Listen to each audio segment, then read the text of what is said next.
Hey, before your Q3 call, I've got the campaign brief ready, built from last quarter's data and the competitive landscape. Great. Did you include the differentiation angle the CMO asked for? Already in there. 3 angles no competitors using right now. Just need your approval. Approved. Thanks. Oh, agents, where would we be without you? Somewhere with a lot more tabs open. Create your first Monday agent in minutes at monday.com. I think most people are looking for more simplicity these days. That's one reason I appreciate Azure's Standard.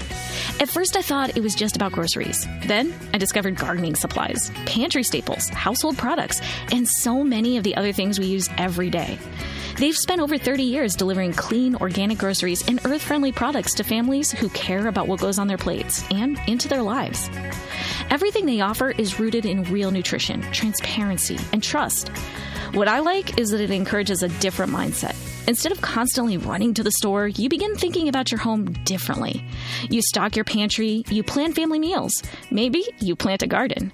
You become a little more intentional about what you bring into your home. That's what abundance means to me. Experience new products and stock up on your favorites during this month's Waves of Abundance sales.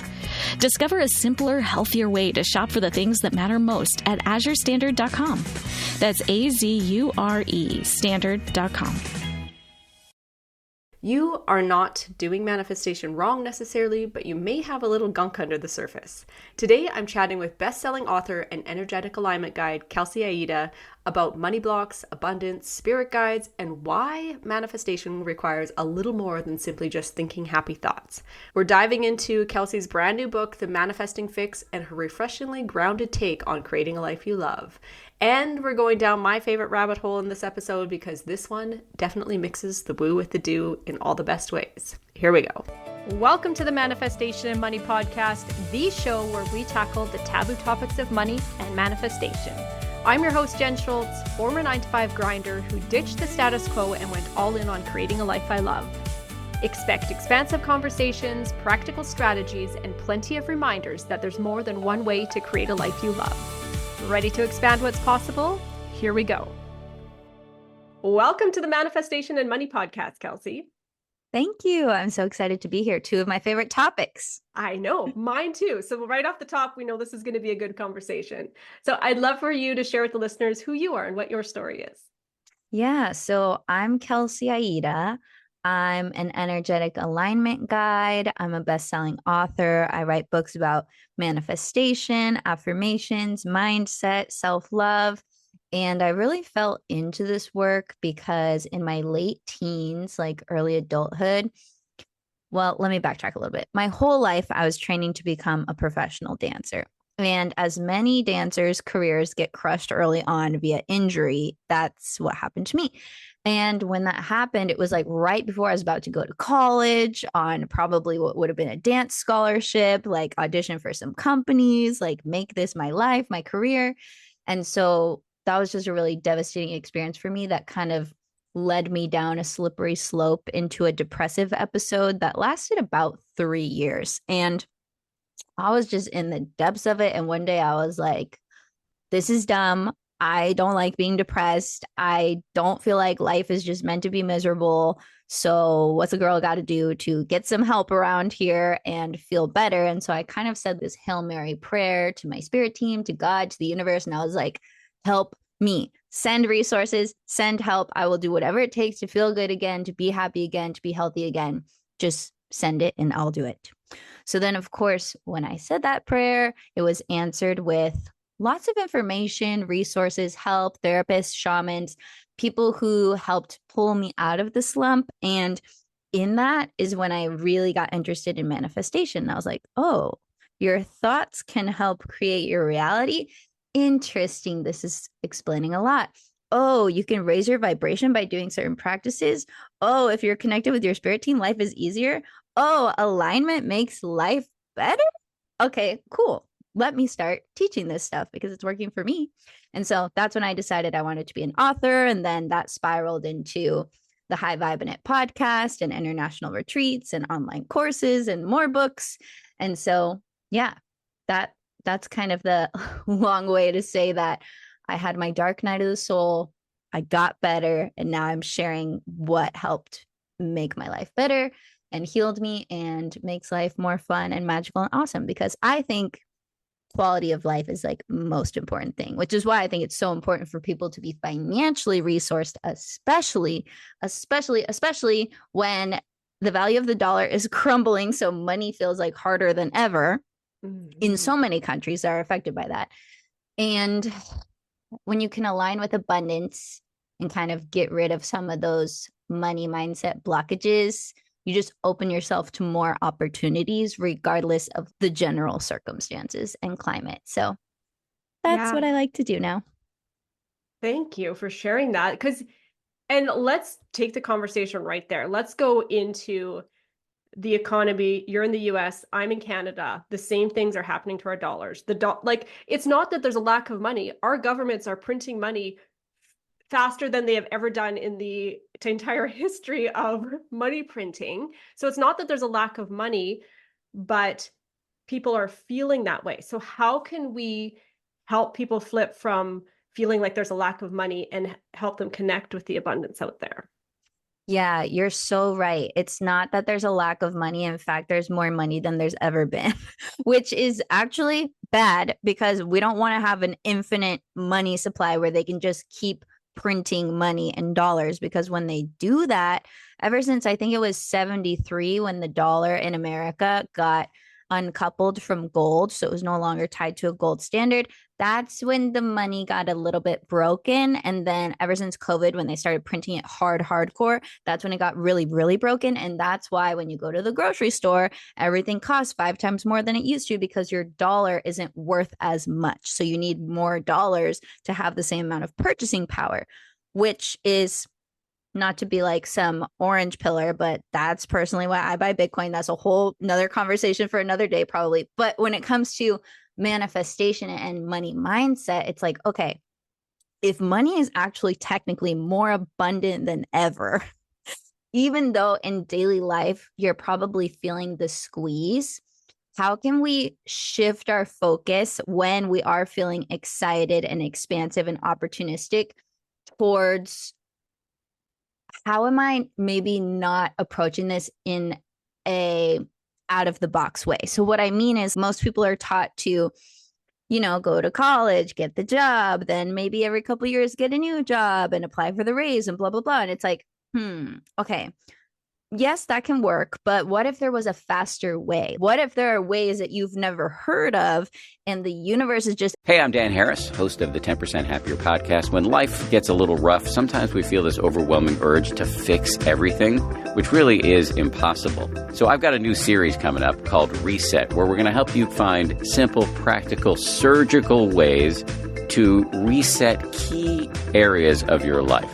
The lineup is incredible. We've got people like Gretchen Rubin, Laurie Santos, Atul Gawande, and The Daily Show's Josh Johnson. 10% Happier with Dan Harris. Join the party wherever you get your podcasts. Asking you to get curious about them.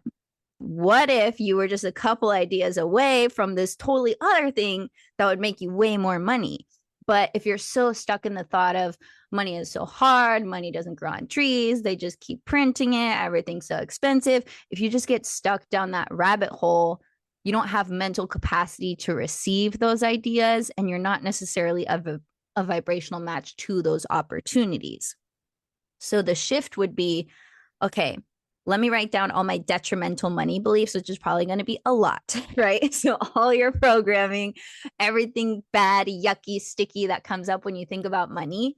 And I want you to go through those one by one and be like, one, is this an absolute fact, or is this just like an opinion I've been practicing for a long time that I would rather not practice or not believe anymore? And sometimes just that question alone is enough to throw the belief in the garbage. Or two, if that's not enough, look at that belief and think, what would I rather believe about money? What's something that actually might be more true and also feel more expansive? So for example, if you have a belief that all rich people are evil and you're like, oh my God, Elon Musk, hate him, Bezos, hate him, all these people, you're just like hating on all these like self-made people.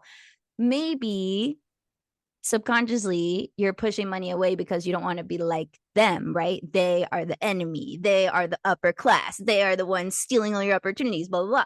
But it's like, okay, if we didn't believe that all rich people were bad, we could be open to the belief that there are some people using their resources for good.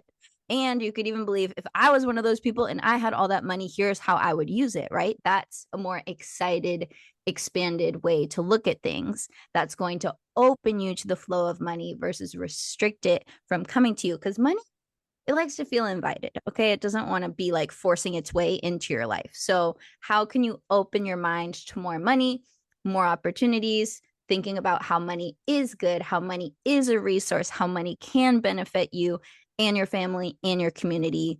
Staying on that more positive and true side is really, really helpful. Yeah. And do you find, like, if you say to somebody, jot down what you think are your money blocks, do you think a person intuitively can see what they are? Or do they sometimes need some kind of external help to see them? Yeah, that's a good question. I think that some are common and obvious. Like, for example, like money doesn't grow on trees, or like my parents always told me that we couldn't just have things just because we want them. We can't afford it, or money is hard, or, there's a lot of common ones that honestly, if you just Googled a list of limiting money beliefs, you'd probably see yourself in a lot of them. So that might be a good place to start. AI is a friendly tool for this. If you're like, hey, ChatGPT, can you help me uncover some of my money blocks? It can ask you some questions that would help bring things to light. I personally have created a little mini course that I give my students that people can buy for 99 bucks. And it's basically like a workshop that workshops them through how to identify those beliefs and then how to kind of overcome them and make quick shifts. But there are definitely common ones and common themes. So one of the best questions to start with is just, when I think about money, how am I feeling and what are the thoughts that come up? And then once you look at those, you can assess like, okay, this seems like it's probably helping me. This seems like it's probably hurting me. And then how can we flip those narratives and believe something more beneficial and probably also more true? Mm-hmm. And how fast do you find people connect or can connect to that new belief? Because it's one thing to write it on paper and be like, ooh, I want my Yeah. new belief to be this, but how do you actually connect with it? Yeah, it depends how open and ready you are, I would say, to change your mind. If you've been practicing a belief for a really long time, it could make you so sick of it that you're ready to give it up in an instant, or it could make you so attached to it that it's going to need a little more convincing of the new belief, right? So Tony Robbins always says that to create a new belief, all you need is 4 pieces of evidence. So, for example, going back to the rich people scenario, if you think they're bad and you want to think that there are good ones and you want to be like those ones, who are 4 people, philanthropists, people that are amazing, that are doing good work, celebrities that you look up to, that have a lot of money, that are using it for good, like put those people on a list. And if you can get at least 3 to 4, your mind is going to be like, oh, this might also be true and or more true. That's interesting, because whatever you want to believe, you can find the evidence for it. So I think the fastest way to support a belief that you want to adopt and ingrain into your being is to look for evidence of it, which you will find when you're genuinely looking. Yeah, I like that you said they want to believe and you're genuinely looking. You can't just be taking, like, I can't make a list for somebody and be like, okay, here's your new belief. You, to craft up the belief of what you want, you're connecting with it there. And then, yes, to be choosing to look for the evidence, you can see how that connects the dots to connect you energetically to move forward into that new belief. Yeah, and when you put your brain on that assignment, like send me evidence of this belief that I would rather believe and latch onto and really embody, it will do the work. Okay. You'll start to notice different things that you weren't open to noticing before. So it's not just like magical woo-woo. This is also like your brain at play looking for things that you're assigning to it. Yeah, because our brain likes those kind of exercises. Even when I Yes. run into people who are like, oh, I don't have enough money. And we play the game of, oh, how can I? Let's come up with 100 ways that you can make more money. And they're like, well, I can't do that. But they can. And when they start doing it, like, not every idea is a good idea, but not everybody wants to go work at Burger King or McDonald's. But if you put those down as ideas, then your brain starts thinking of the juicy, the fun, the good ideas that resonate with you, that feel good. And then you start coming up with the ideas that would feel like easy ways to make money. And our brain likes those kind of games. Exactly. Like your brain wants to help you, but it's designed to notice everything that's wrong. So you have to tell it, hey, I want you to notice opportunities also. Mm-hmm. And you mentioned earlier at the beginning, because I find I came into manifestation before I started going down rabbit holes of learning about spirit guides. So for you, how can you explain to people like what connecting with your spirit guides looks like or feels like? Yeah. So everyone has a team on the other side, quote unquote, a spirit team with guides. And these guides can be composed of your ancestors. They can be even religious figures. Jesus be on a lot of people's spirit teams, even if it has nothing to do with Christianity, or even if it does. Ancestors, archangels, even just like entities and spirits. If people believe in aliens, you might have like an Arcturian influence there, whatever. So connecting to the spirit team, step one, ask. Like they're not going to really interfere in your life too much. They want to be invited in, similar to money. So it's like, hey, spirit team, can you please send me a really aligned opportunity for me to 10x my income? And help them help you. Ask for help and notice the magical and mystical ways and the synchronistic ways that it shows up in your life. Because if you ask for it, it 1000% will. And if you don't see it the first time, they'll keep sending messages and it'll keep being more and more obvious and more clear until it's hammered into your little head of like, okay, this is what we want you to see or know or act on.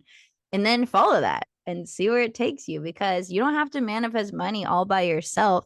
You can literally call on people who have already done it before. You can be like, hey, Rockefeller, like, can you get on my spirit team temporarily and help me start this business? I have a friend who wrote a whole book called The Higher Help Method about calling people to your spirit team who might not even be on it and asking them to help you do something that they did when they were here.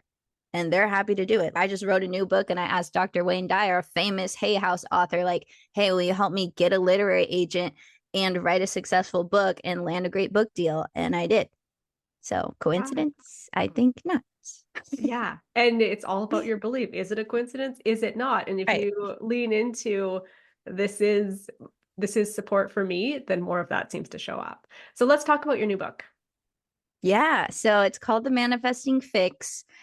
And it's really for everyone.